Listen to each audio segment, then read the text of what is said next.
Muy buenas noches y bienvenido a un nuevo programa de debate. Este día, martes 19 de enero, vamos a conversar esta noche con el vicepresidente de la República, Óscar Ortiz. Buenas noches, Óscar.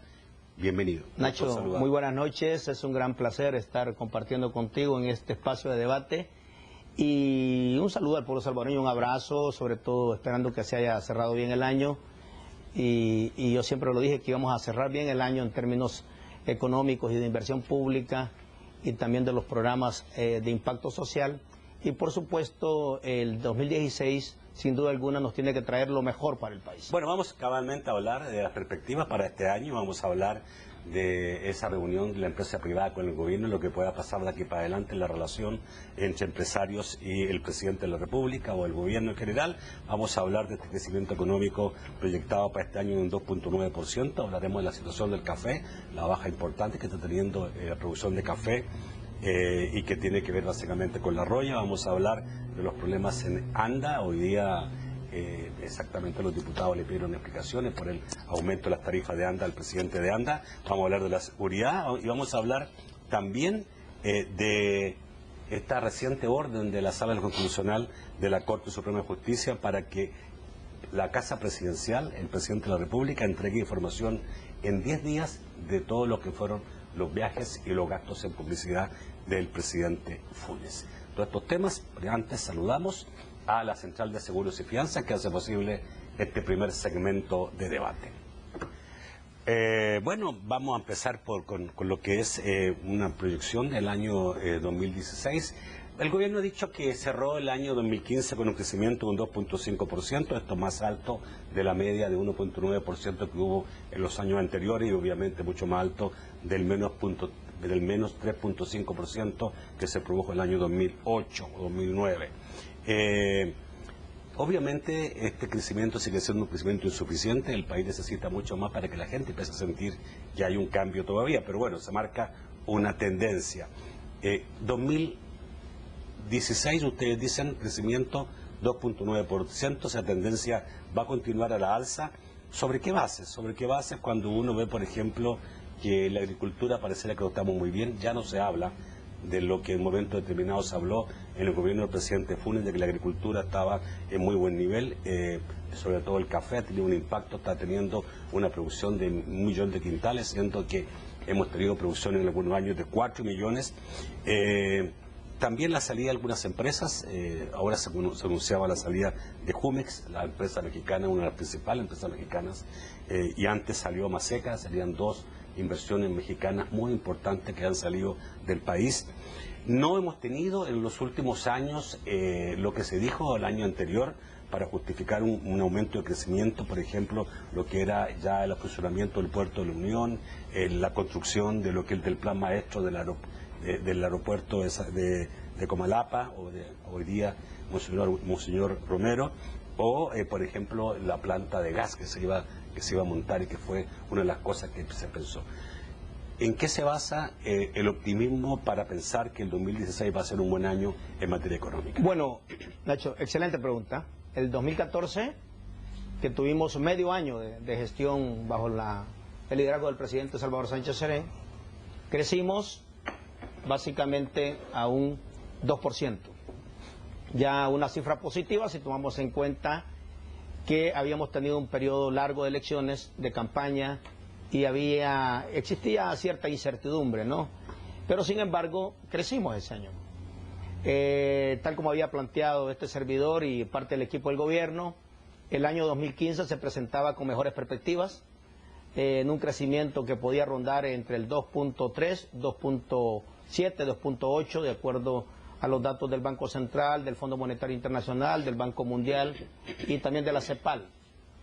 Siempre habíamos establecido que por las cosas que habíamos dejado ya encaminadas en el año 2014, el año 2015 iba a tener un mejor comportamiento. Y de hecho, el análisis fue correcto, había un sector externo favorable, no solo para El Salvador, digamos para toda la región, a excepción de América del Sur, sobre todo por la baja de los derivados del petróleo, los commodities, y eso ha impactado negativamente en Sudamérica, pero en la región centroamericana ha tenido un desempeño favorable, positivo, en la economía sana de los Estados Unidos, que sigue creciendo y está bastante estable, ha generado una demanda dinámica de productos que podemos exportar desde nuestro país. De hecho, nuestro principal mercado son los Estados Unidos, con un total del 48% promedio de todas nuestras exportaciones, y después sigue Centroamérica. Y solo te cierro rápido, por ejemplo, el año 2015, efectivamente crecimos 2.5 por encima, un crecimiento que se despega del resto de crecimientos promedio en los últimos 10 años de 1.9, y tomando en cuenta que somos una economía dolarizada, crecimos en inversión extranjera. Vamos a cerrar por el orden cercano a los 900 millones de inversión extranjera directa en términos brutos. ¿Cuánto? Cerca de 900 millones, porque tú tienes que cerrar todavía los últimos 2 meses en el primer trimestre de este año, pero ya teníamos arriba de los 680 millones al mes de octubre. Entonces vamos a andar cerrando cercano a los 900 millones de inversión extranjera directa, superior al año anterior.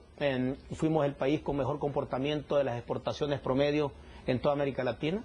El Salvador fue el único país con mejor desempeño en sus exportaciones, tomando en cuenta que años anteriores veníamos de una cifra negativa. No le fue tan bien a Costa Rica, no le fue tan bien como años anteriores a Honduras, a Guatemala, que habían tenido cifras promedio más altas en años anteriores. Y por el otro lado, también hay que registrar que creció la remesa al cierre de este año casi a un 3%. Estamos recibiendo en el año 2015 un promedio arriba de 4.200 millones, un poquito más arriba de 4.200 millones de remesa. Esto es importante porque impacta positivamente en el consumo y en el ingreso familiar, pero también hay que decirlo que creció la inversión privada a nivel nacional, que esto es bueno, y lo más importante en el año 2015, que es lo que nos tiene en una situación favorable para el año 2016, es que empezamos a mover de una economía de consumo a una economía más productiva. Empezamos a priorizar sectores claves como la aeronáutica, sectores claves como la construcción, que venía de un decrecimiento del 9.5%, y este año 2015 cerró con una cifra positiva, no negativa. Avanzamos muchos puntos en el sector construcción. ¿Cuántos puntos? Avanzamos prácticamente casi 12 puntos. Si tomamos en cuenta que veníamos de casi de menos 10 en el año 2014, y ahora estamos cerrando con un punto positivo en materia de la construcción. Es importantísimo. Y por el otro lado, el mejor comportamiento fueron los textiles, el sector calzado, el sector químico farmacéutico, que proyectó un crecimiento importante. Todos los indicadores de los sectores claves estratégicos mostraron un desempeño positivo, y esto es bueno porque tiene que ver con industria. Y el futuro al corto y a mediano plazo de la economía salvadoreña es la industria.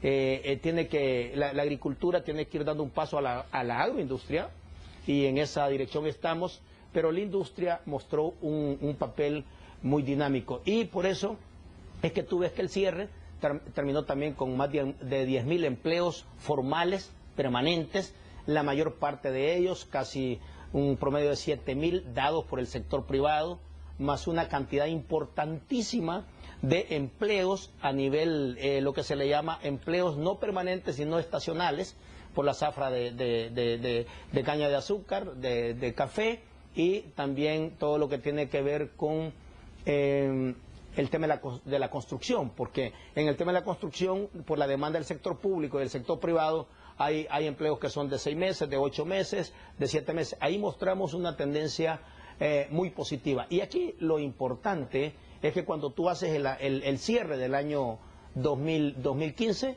se expandió el crédito, básicamente más de 43.000 créditos productivos, por un orden arriba de más de los 1.000 millones de dólares. Eso es importantísimo, sobre todo por la medida que tomamos con el Banco Central de bajar un porcentaje de los encajes y dirigir ese crédito al sector productivo.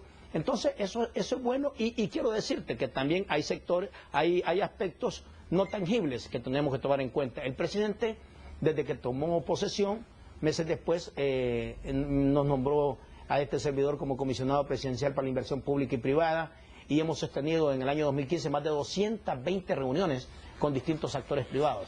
Realmente hubo un momento que yo te dije en la entrevista a ti que cuando nosotros agarrábamos una responsabilidad la íbamos a agarrar de manera consistente. Los puentes que hemos creado con los distintos sectores, actores del sector privado, son intensos.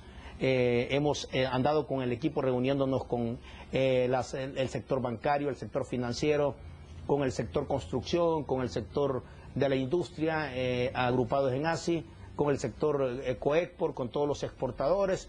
Hemos estado trabajando con todos los call centers popularmente conocidos, pero son industrias de comunicación a distancia, o sea, servicios de comunicación a distancia, que ahora concentran al cierre del año 2015 más de 20.000 empleos. Y siempre yo lo decía al inicio del primer trimestre del año 2015, vamos a crecer. Y mucha gente me decía, no, es que tú eres muy optimista, que vamos a crecer, porque no es un problema solo de voluntad, vamos a crecer. Y claro, al cerrar el año, todos los indicadores nuestros son positivos. Y el 2016, lo que tenemos planteado es un mejor desempeño que el año 2015. Yo casi puedo asegurar que en los próximos 2-3 años vamos a romper la barrera del 3% de crecimiento, que insisto, en una economía dolarizada es importante.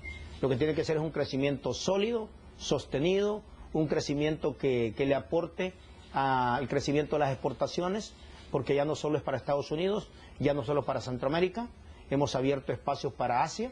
La exportación que hicimos de más de 100.000 más de 100.000 toneladas métricas de azúcar a China, el café que estamos colocando en China, Taiwán, los espacios que nos hemos estado abriendo al mercado colombiano, mexicano y a Sudamérica, etcétera. Entonces yo creo que es importante. Es decir, ahora tú me dices, ¿el crecimiento del 2.5% es suficiente? No.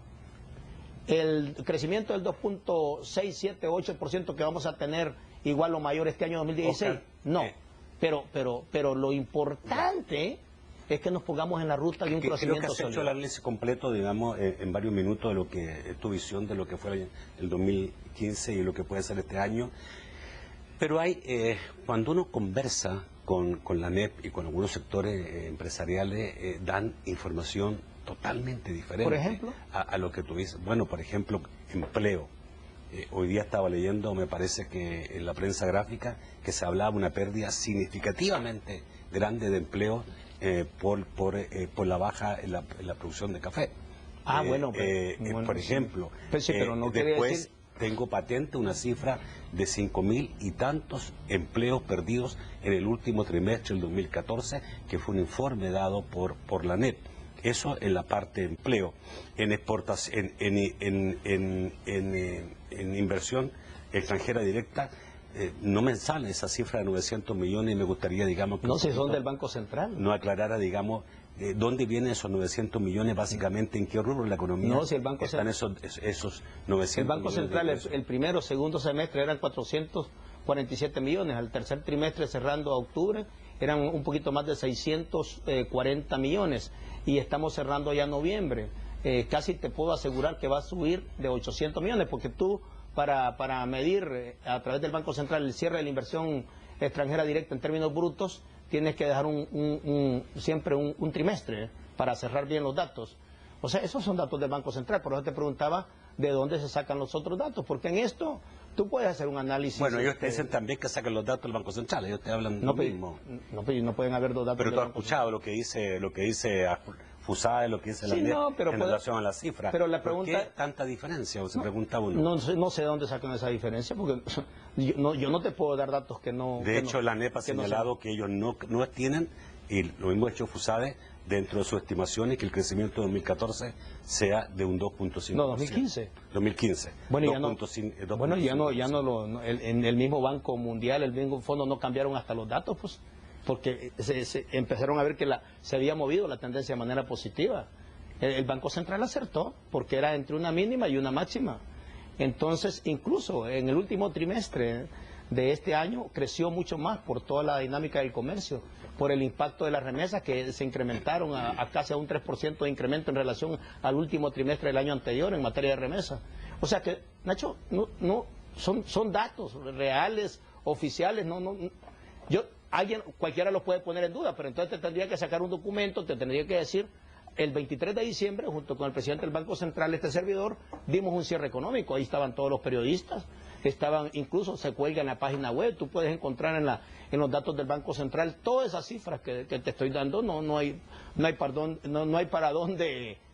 Ahora, tú puedes hacer un comentario, tú puedes hacer un análisis, por ejemplo, dice, pero no es suficiente. Bueno, pues si no es suficiente, Ahora tú dirías, ¿y es suficiente para la demanda histórica que el país tiene en la necesidad de invertir en educación, en salud, en seguridad, un crecimiento que esté por abajo del 3%? No es suficiente, tenemos que crecer por arriba del 3% y por muchos años consecutivos para empezar a enfrentar de manera más sólida las grandes demandas que tenemos como país, y en esa dirección estamos. Y te puedo asegurar, este año vamos a tener un mejor desempeño. Si no pasa nada extraordinario, que está planteado de que se van a mantener los precios estables de los derivados del petróleo, que la economía de Estados Unidos va a seguir de una manera estable, que las remesas... Las medidas antimigratorias pudieran, digamos, afectar el... Bueno, pero ese es en el plano social. No. En el plano social. Eso provoca, digamos, que bajen las remesas. Si la gente empieza a sentir peligro de su permanencia en Estados Unidos... No, la remesa generalmente la remesa te baja cuando hay una caída de la economía de los Estados Unidos, porque se incrementa el desempleo. La cantidad... Puede ser, había que ver, pero hasta ahora el año 2015 no te muestra que, a pesar de que en los últimos 50 días ha habido toda una redada dentro de los Estados Unidos para enviar a migrantes de distintos países que no están considerados, que tienen un estatus legal dentro de los Estados Unidos, los están enviando, ¿no? Y nosotros por eso tenemos ahora una política de retorno. Pero más allá de eso, todos los datos, todos los indicadores te dicen que los sectores estratégicos claves tuvieron un buen desempeño en el año 2015. Y el desempeño que estamos previendo para el año 2016 es bueno, sobre todo por las grandes inversiones. Te voy a preguntar en el próximo bloque en relación a los grandes proyectos, sí, ¿no? Que siguen estando pendientes, y ya van varios años, digamos, donde se han presentado como los proyectos del año y no han salido finalmente. Vamos al corte, ya volvemos.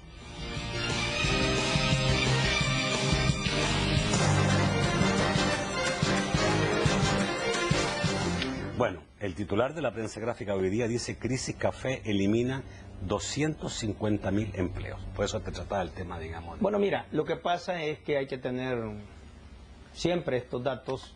Uno tiene que saber en qué contexto, en qué tiempo y de dónde arrancan. Si uno ve históricamente la estructura económica del país, en qué soportaba la estructura económica, en qué se soportaba la estructura económica, Salvador. Era agraria. En la cuestión agraria, por ejemplo, estaba el café, el algodón y el azúcar.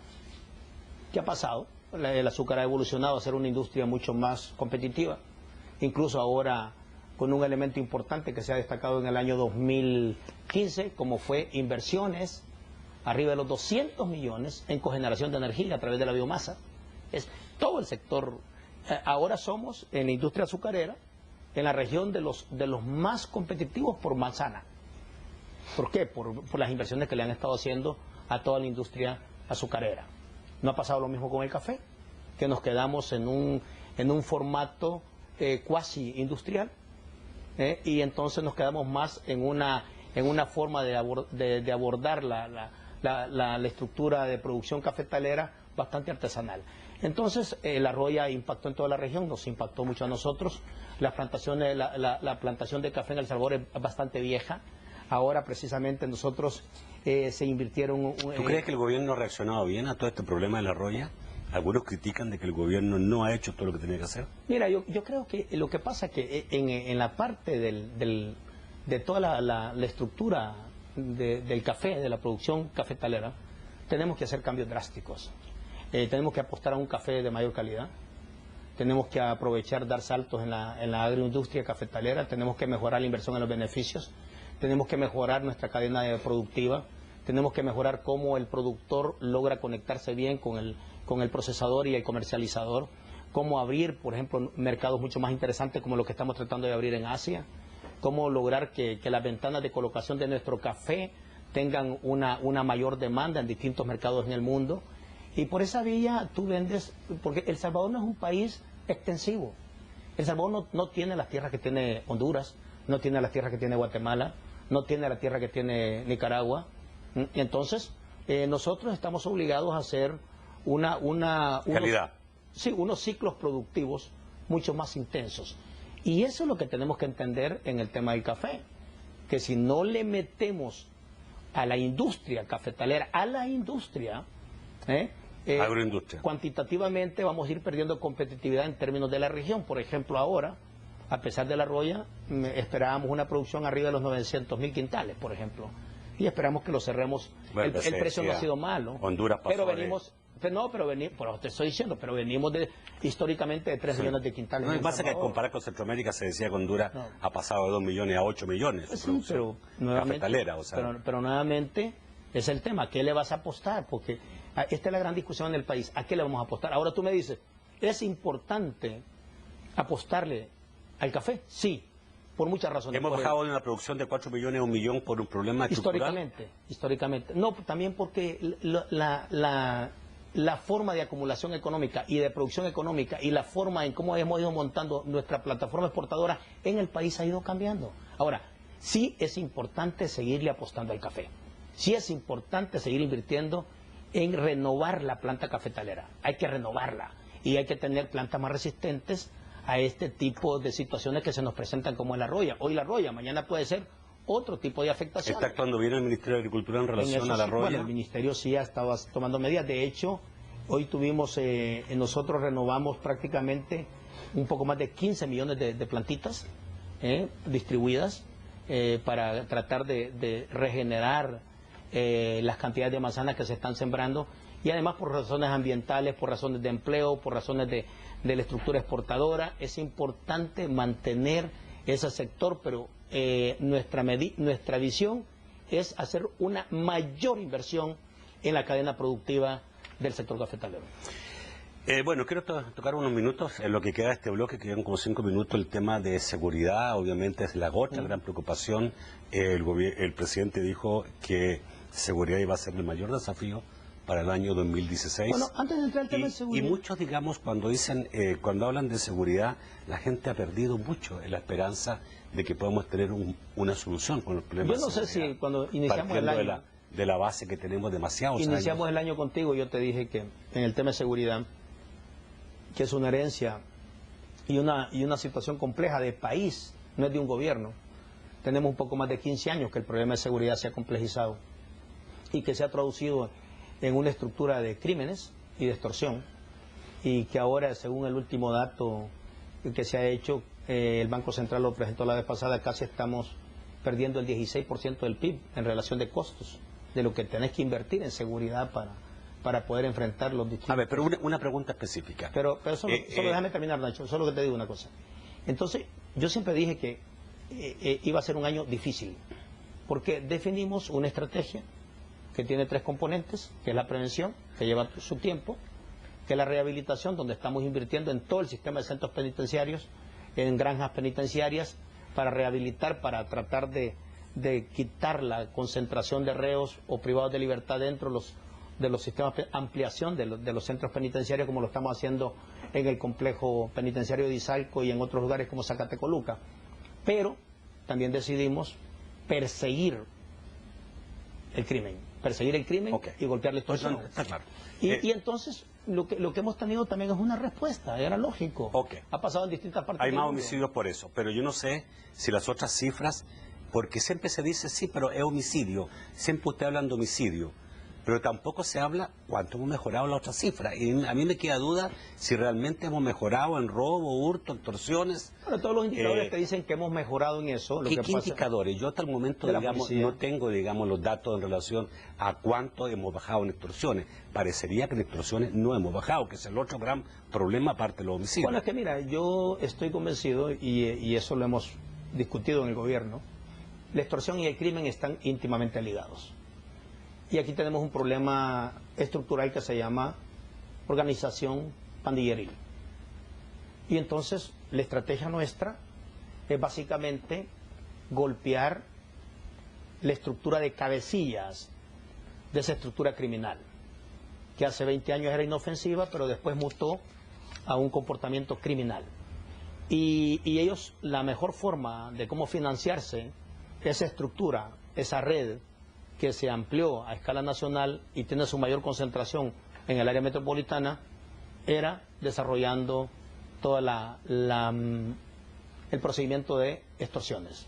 Es decir, yo controlo el territorio y a partir de ahí yo garantizo... ¿Cuánto se estima que es lo que se extorsiona aquí al mes? es muy difícil dar. Pero deben ser varios millones de dólares. Bueno, sí. Y esos millones de dólares, yo te decía que ¿en manos de quién están? ¿Cómo se mueven? Porque me imagino, digamos, que habrá ya alguna inteligencia e información, porque es mucho el dinero que se mueve. Yo creo que nada mueve más dinero que las pandillas. Te daba un dato que hace 10 años, más o menos el dato, no más o menos, sino el estudio que había era casi que se perdía por demanda de seguridad y de cuidado de bienes y de vidas y de proteger la tranquilidad de la familia, la comunidad o las empresas, un promedio del 11.5%. Pero el y costo ahora de ha seguridad casi a 16%. Pero la extorsión eso es otra cosa no, estas son estructuras. No, eso incluye todo eso. Cuando yo te digo el costo Estamos hablando de organizaciones criminales que deben manejar muchísimo dinero, porque cada vez que yo escucho y puedo darme cuenta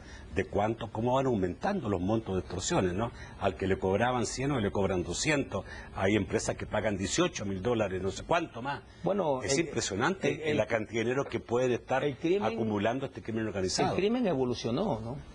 Y por distintas razones se dejó como país que estas estructuras criminales organizadas en distintas marcas de organización se fueran consolidando en el territorio. Entonces la estrategia ahora es desmontarlas del territorio, cortarle los mecanismos de comunicación, tratar de aislar totalmente cortarle el dinero, pues ya en un flujo de dinero. No, y también cortarles el flujo. Pero ¿cómo cortas el flujo de dinero? Es desarmando la extorsión. O sea que no puedes tú avanzar en una dirección de bajar el crimen si también no cortas la extorsión. Vicepresidente, ¿puede haber una autocrítica en relación a seguridad? Porque me imagino que si el presidente de la República va a hacer cambio en seguridad, es lo único que se ha anunciado, que en seguridad sí van a haber cambios. Si el presidente de la República va a hacer cambio en seguridad, es porque algo ha fallado. Mira, lo que pasa es que yo, por lo menos te voy a trasladar lo que hemos evaluado al final de año. Y lo voy a hacer de manera franca. Y yo he insistido. Esta batalla contra el crimen y la extorsión no la íbamos a ganar en una semana ni en un año.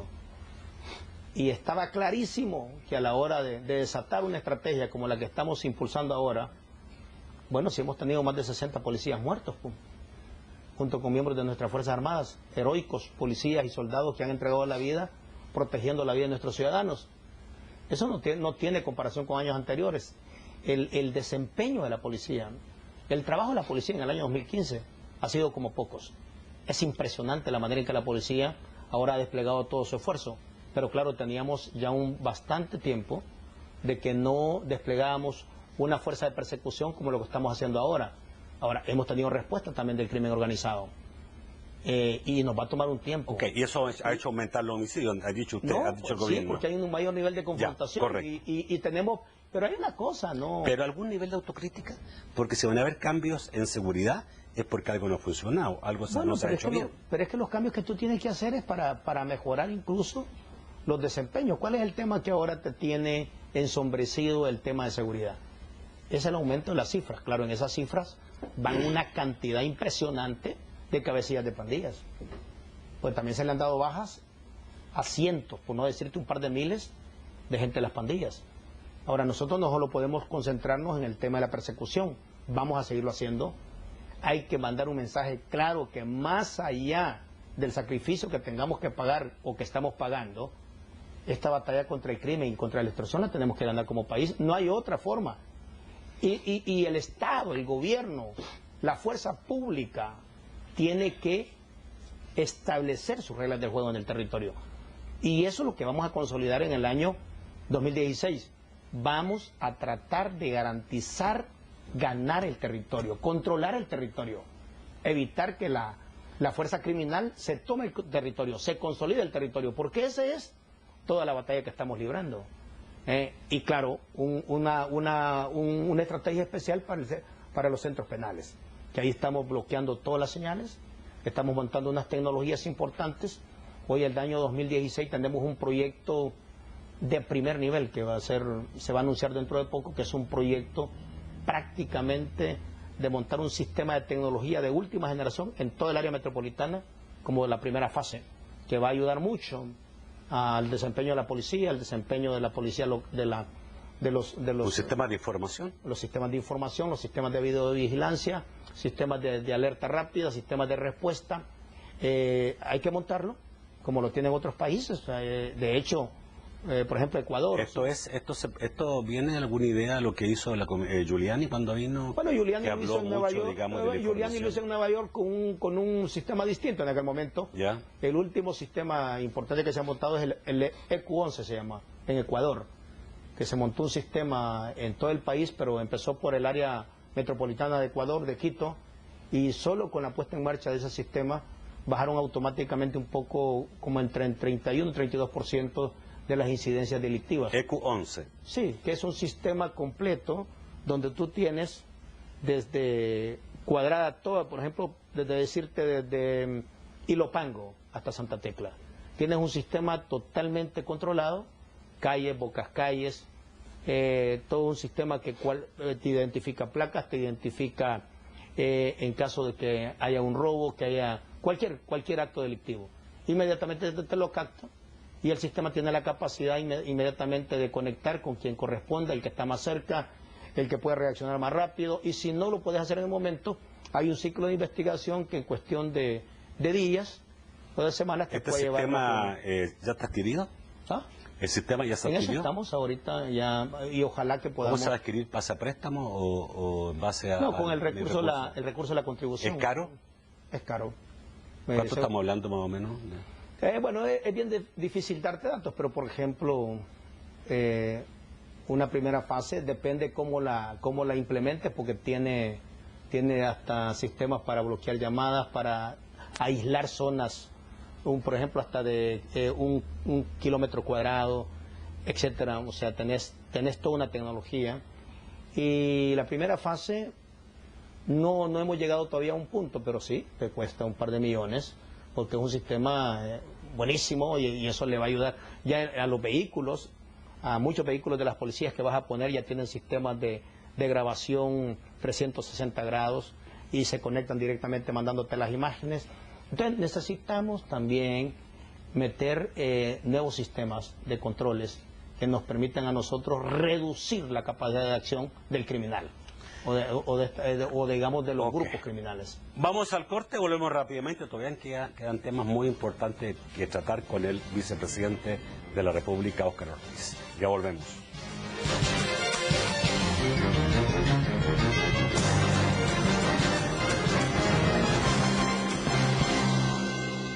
Bueno, hay otro tema importante que es, y que ha estado estos días en las noticias, que es el tema del aumento de tarifas por parte de ANDA, que ha sido muy criticado por la oposición, especialmente por el Partido Arena, y por algunos sectores, obviamente, que se han visto desfavorecidos por este aumento en las tarifas.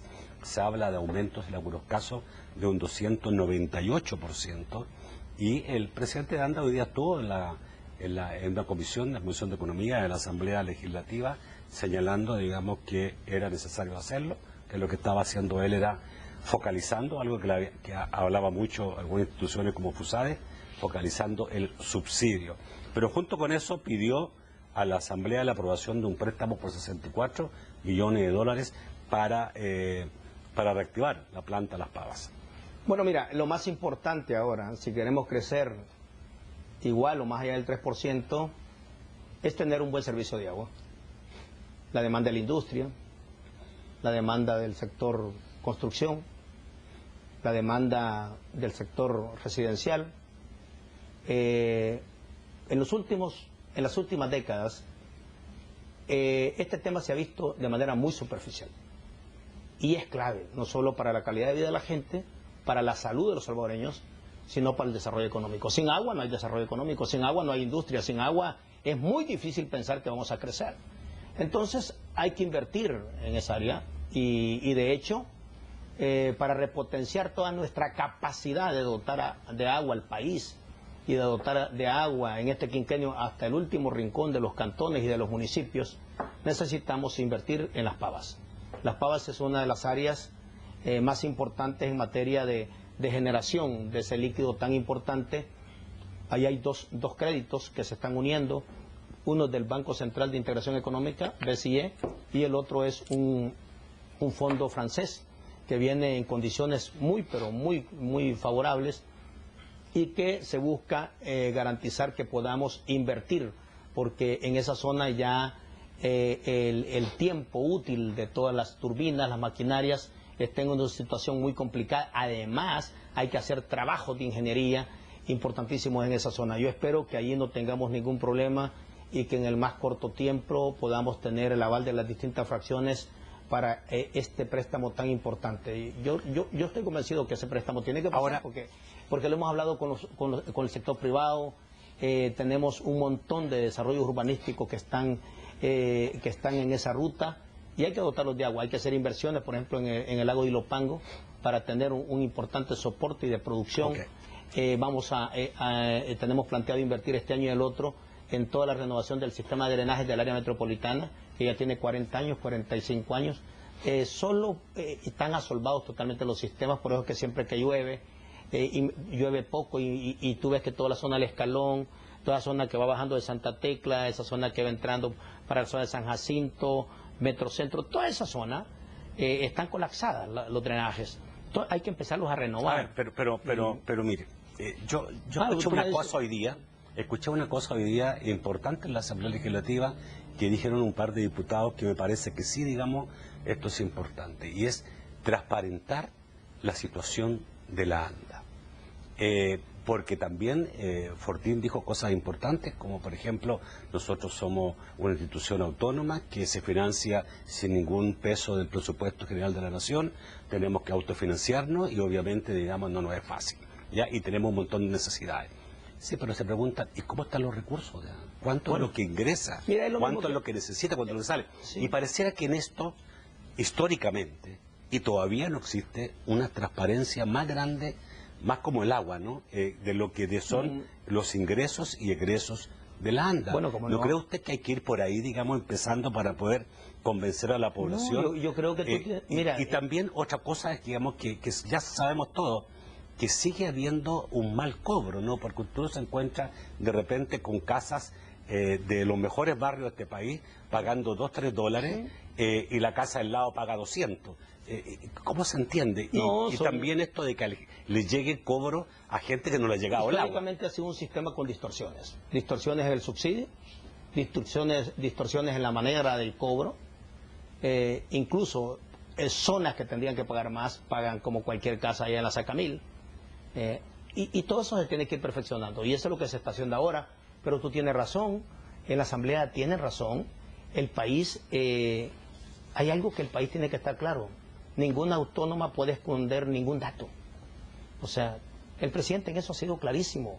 Los datos se tienen que transparentar. El presupuesto tiene que estar claro. El presupuesto es público. No puede haber ninguna cantidad de dinero escondido. Ahora que tenemos una ley de acceso a la información que es impresionante, la manera en que hemos avanzado en los últimos años en el país, ninguna institución puede decir yo esta información no la doy, mucho menos en la Asamblea, ¿no?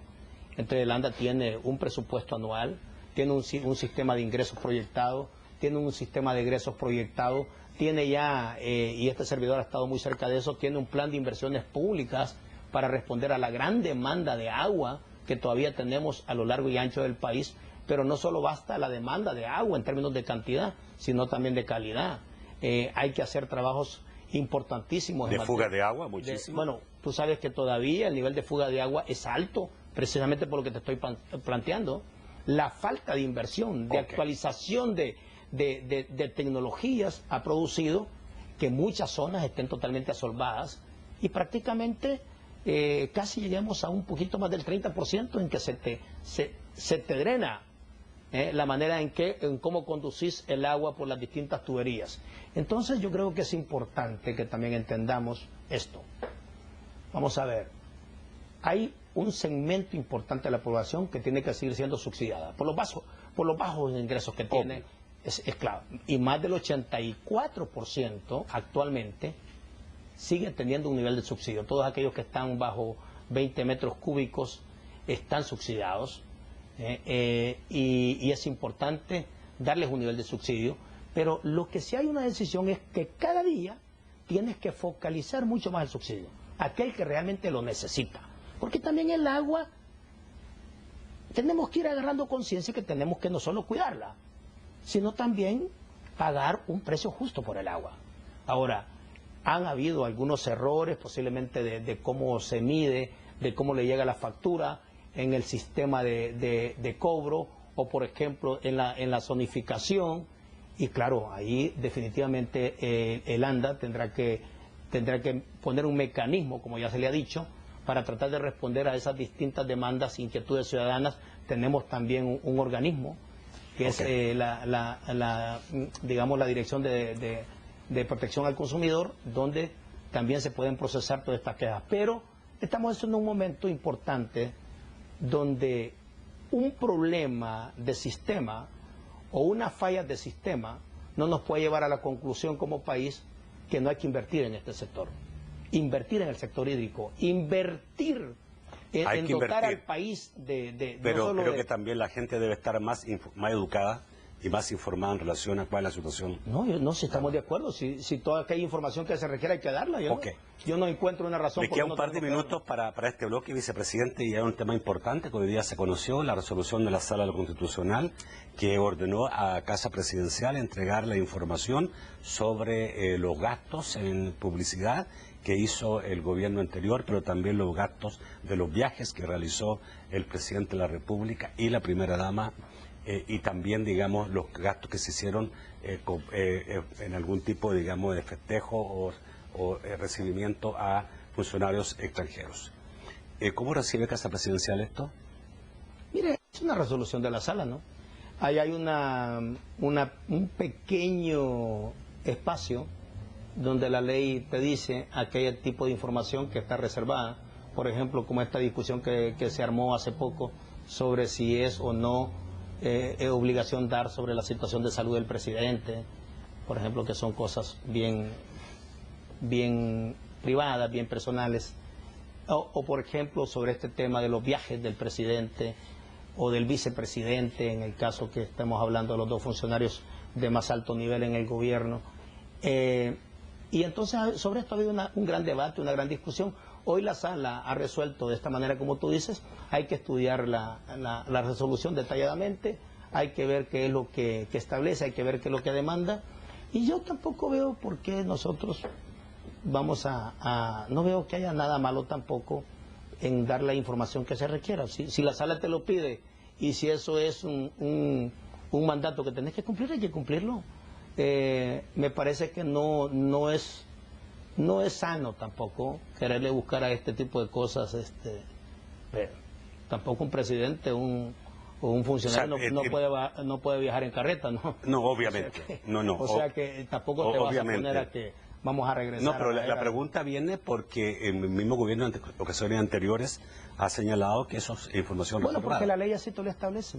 La ley de acceso a la información. Ahora la Sala, me imagino que ahora ya no puede ser reservada. No, la Sala ha hecho una interpretación, un estudio, una consideración, como ha hecho con muchos otros más decretos o leyes vigentes. Y entonces, más allá de que se esté o no se esté de acuerdo, se comparta o no se comparta esa resolución, si hay un mandato ya establecido, el gobierno va a cumplir. Resolución definitiva, el gobierno siempre ha cumplido. Ok, vamos al corte, volvemos rápidamente con sus comentarios y sus preguntas.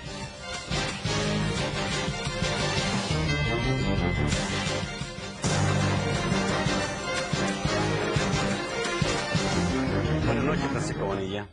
Un placer saludarles en esta noche de martes. Vemos lo que nos dice Mario Clímaco. Dice, decir que con las remesas el país crece cuando en su mayoría se convierte en dinero muerto. Efraín Mejía, ¿qué tipo de mercados? Yumex se va del país, costos de ande elevados, petróleo barato, pero productos caros, plantea. Dice Luis Ovidio López, ¿por qué casi no sacan al presidente? Solo Óscar Ortiz sale en los medios. ¿Qué pasa con el presidente? Pregunta. Rodrigo Cerritos, Óscar, ¿qué le parece el aumento del 3% para 2016 como propuesta de ANEP para el salario mínimo? Héctor Mengíbar, en 2014 tenían 5 años y medio de gestión, ¿o no? Le pregunta. René Panameño, en los gobiernos de Arena la policía no se enfrentaba a los delincuentes, solo veían que el pueblo moría, apunta. Dice Napoleón Cornejo, ¿y cuándo? En su plan ¿Cuándo se bajan los homicidios, extorsión y desapariciones? No digan que no saben, plantea. Dice Ramos, señor vicepresidente, ¿qué hicieron los batallones? ¿Desaparecieron o los tienen amarrados aún? Carlos Calderón dice, ¿por qué poner a Luz Estrella como presidenta de CEPA y no a un especialista en materia aeroportuaria? ¿Por qué no corrigen? Pregunta. Juan Carlos Sura, ¿alguna opinión del trabajo del alcalde de Santa Tecla? Despidos, cierre de negocios, prohibiciones en área de cafetalón, etcétera. Alexis Enríquez, mejorar el desempeño pasa por reacomodar a los mandos, incluyendo a los ministerios. Finalmente, Luis Llanes, ¿por qué no usan al ejército para la recuperación del territorio? Los delincuentes gobiernan hoy barrios y colonias. Vamos al estudio. Okay.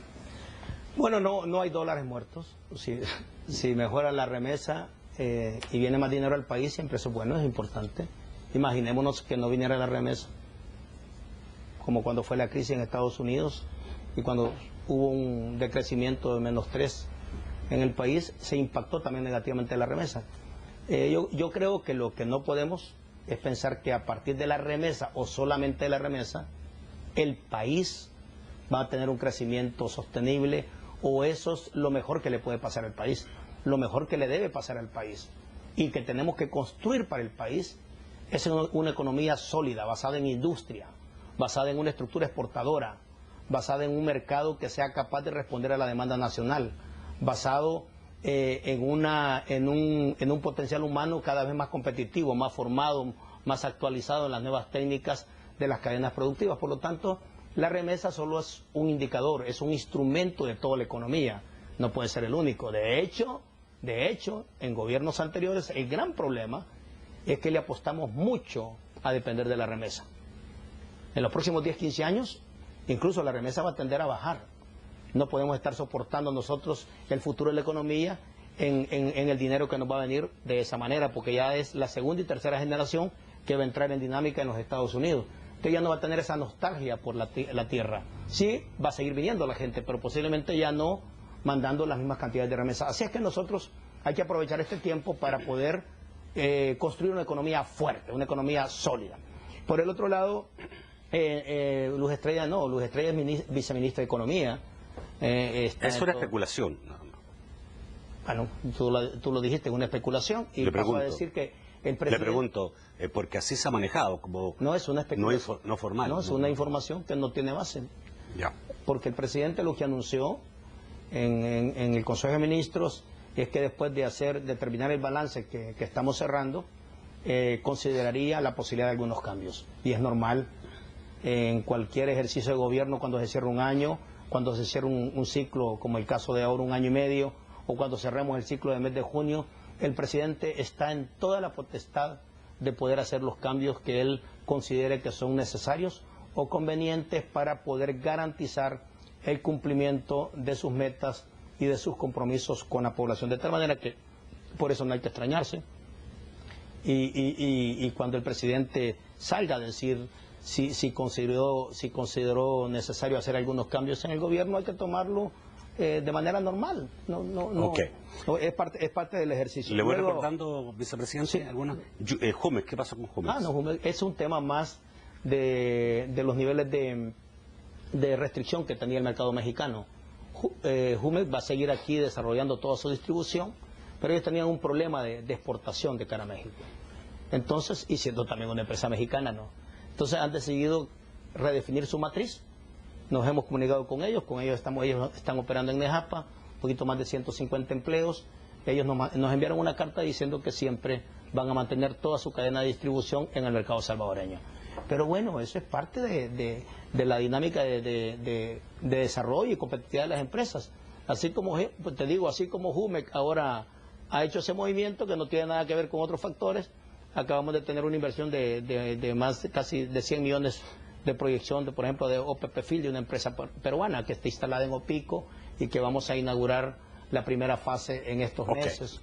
O Tropigas, por ejemplo, que el 5 de febrero vamos una inversión de 42 millones y que va a ser la planta más importante de toda la región, etcétera. La propuesta de aumento de un 3% al salario mínimo por parte de ANEP. Es práctico. Nosotros hay una propuesta que está planteada de entre $250 y $300 en 2 campos tanto en la zona rural como en la zona urbana. Esto se ve en el Consejo, están ya las pláticas, los intercambios, y esperamos que al final logremos tener un resultado positivo, favorable, porque ya en la región centroamericana más o menos los salarios mínimos entre 250. Pero me parece que la pregunta del amigo televidente era si le parecía poco un 3% de aumento del salario mínimo. No, lo que se ha propuesto, te digo, son... por parte del gobierno. Sí. La pregunta es, ¿qué le parece que ANEP esté proponiendo un aumento de un 3%? Es una propuesta de ANEP, pero no necesariamente nos tenemos que quedar ahí, es muy pequeña, muy baja. Nosotros necesitamos estimular la demanda interna, necesitamos estimular la posibilidad del ingreso para multiplicar también la demanda. Y esto es una operación también económica que es importante y que ha dado también buenos resultados en otros países. Y también hay que equilibrarnos con la región. Nosotros no nos podemos quedar atrás de la región en materia de salarios mínimos. Hay una pregunta que la voy a interpretar porque me parece que por ese lado iba. Se refería a los batallones que en su momento se anunciaron para combatir a las pandillas y que no se han visto todavía funcionando. ¿Cómo no? Sí. Aparentemente. Están funcionando en una combinación entre Policía Nacional Civil y fuerzas de reacción rápida del Ejército. Hay una buena cantidad de miembros del Ejército involucrados en operaciones de seguridad pública bajo el mandato del Presidente de la República, fuerzas combinadas. De hecho, este fue un año duro para la policía y los miembros del Ejército. Más de 60 bajas tuvimos en el año 2015, y las operaciones de campo que se han andado haciendo son operaciones muy fuertes que han golpeado de manera muy potente también a estructuras de cabecillas de pandillas en distintas partes del país. Y esas operaciones van a continuar. Okay, ¿alguna opinión sobre la labor del alcalde de Santa Tecla, Roberto Dawes? Ya no estoy yo ahí, yo pasé 14 años, fue un gran orgullo para mí transformar esa ciudad, dejar de una Santa Tecla creciendo, en una Santa Tecla activa económicamente, una Santa Tecla que se convirtió en un punto de atención del país a nivel internacional.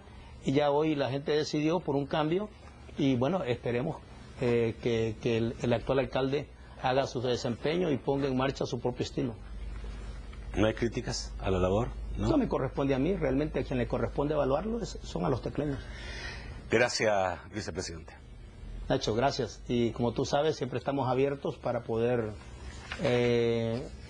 intercambiar sobre los grandes temas del país y mantener lo mejor informado al pueblo salvadoreño. Así que un fuerte abrazo. Le agradezco muchísimo su presencia esta noche, y amigos televidentes, le agradezco también por la sintonía de ustedes, y los espero mañana. Mañana voy a estar conversando con el nuevo fiscal general de la República, que hoy día hizo importantísimas declaraciones. No solamente señaló que iba a hacer, que está haciendo 60 cambios dentro de la Fiscalía, sino que también habló de algunos problemas de infiltración dentro de la Fiscalía. Mañana a las 8, el fiscal general de la República. Que pasen muy buenas noches.